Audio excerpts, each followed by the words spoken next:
Yo, what's up guys? So today we're going to be showcasing off a really cool mix-up of, I would say, two fan favorite decks that don't get to see too much play. In fact, I haven't seen Madolche's in quite some time, and a lot of people really like this deck because, of course, the nice little artwork. It's kind of the same with the WitchCrafters. Now, when you combine both of these decks, it is insanely cool to go ahead and see these put together over here. So, unfortunately, we did get disrupted by the Imperm, but you guys are still going to be seeing an awesome duel. Plus, watch what you can see what happens when you happen to open up first and your opponent doesn't happen to have any disruptions.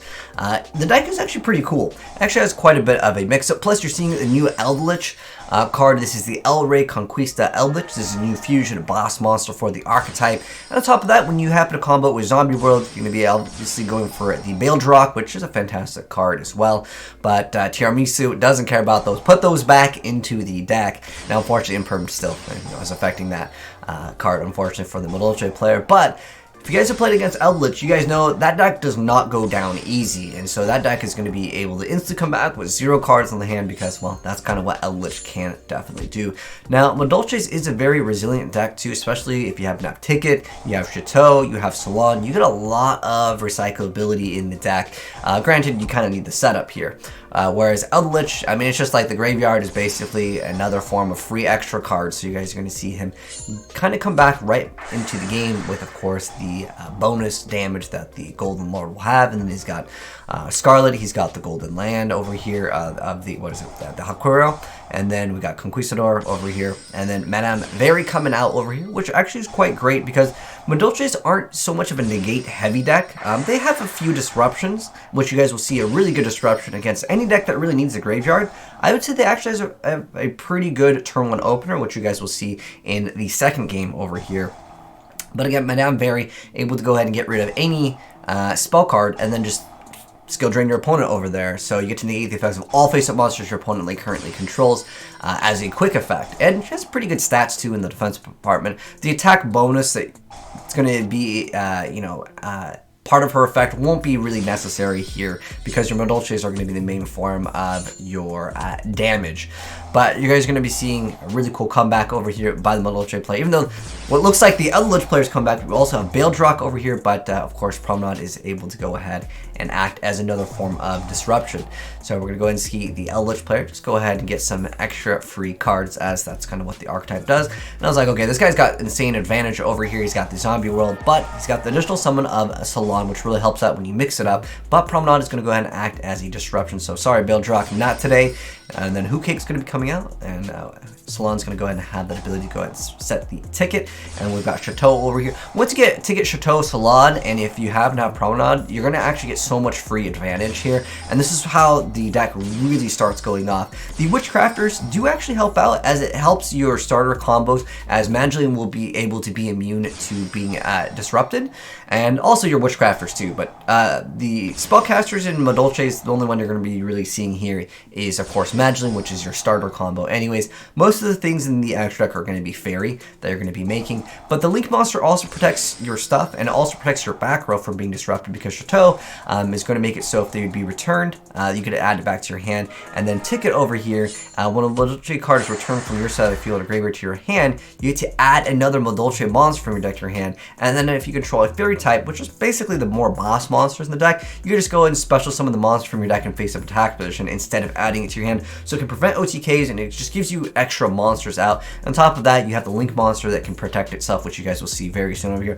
I think it's a really cool mix-up. But anyways, let's go ahead and hop right into the second duel over here, where the Madolche player is going to not get disrupted, although the guy does happen to have a follow-up play with Evenly Matched, but we'll show you how we will be dealing with that. And a more strong board against Eldritch, as this guy now knows that he's playing against the Eldritch, so we're going to go ahead and go for a Glass Souffle, which basically is like a double negate for that archetype, or anything that needs things to be in the graveyard, because it has that awesome quick effect. But the first one is going to go ahead and get slapped on top, a Chocolate a la mode, but I'm going to go ahead and go for the Glass Souffle in a second. But yeah, like I mentioned before, Madolche is a spellcaster, and this is something that we'll mention it in the deck profile when we go ahead and go over that, what you're going to be able to protect, because it does protect your spellcasters in general. It's not just the WitchCrafters.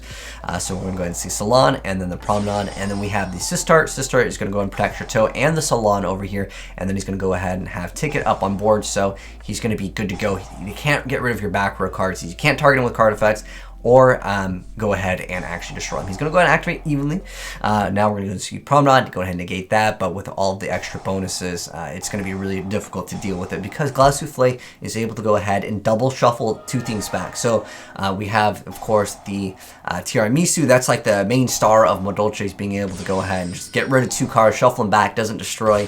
And it's just a fantastic card overall. And then we're going to go ahead and see the Glass Souffle. And once the guy goes ahead and makes Vampire Sucker, he obviously wants to go ahead and have that awesome ability, because everything becomes zombies. But once you lose out on your targets, because they're going to be gone, they're shuffled back into the deck over there. That's excellent forms of disruption. So you have this as a disruption. This protects everything, which can get you extra cards that may add another form of security as more defense. And then on top of that, you'll be able to pop off next turn, because Madolche's isn't a super heavy negate deck, but you do happen to have that potential for Salon to go ahead and add back another Promenade, therefore getting another negate on your turn, and then this negates everything, as long as you happen to have a spell. That is important to go ahead and mention. You got to keep one spell. It doesn't have to be a WitchCrafter, but now that you guys have seen it in action, let's go ahead and hop right into the deck profile.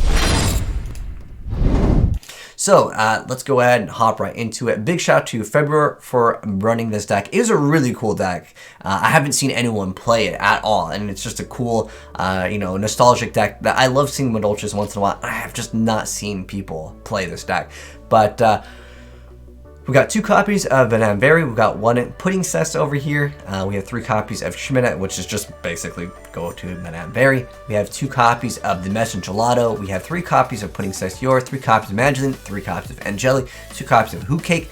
Then we have 3 copies of Extravagance. You only really need to go for 1 of each one of these. The rest of the cards, I mean, yeah, these are nice to have, but pretty much that's the go-to setup for your extra deck. So that it doesn't really hurt you at all. Then we have 3 copies of Witchcraft Creation. We have 1 Called by the Grave. We have 1 of the WitchCrafter Draping, and then we have 2 copies of the Unveiling over here.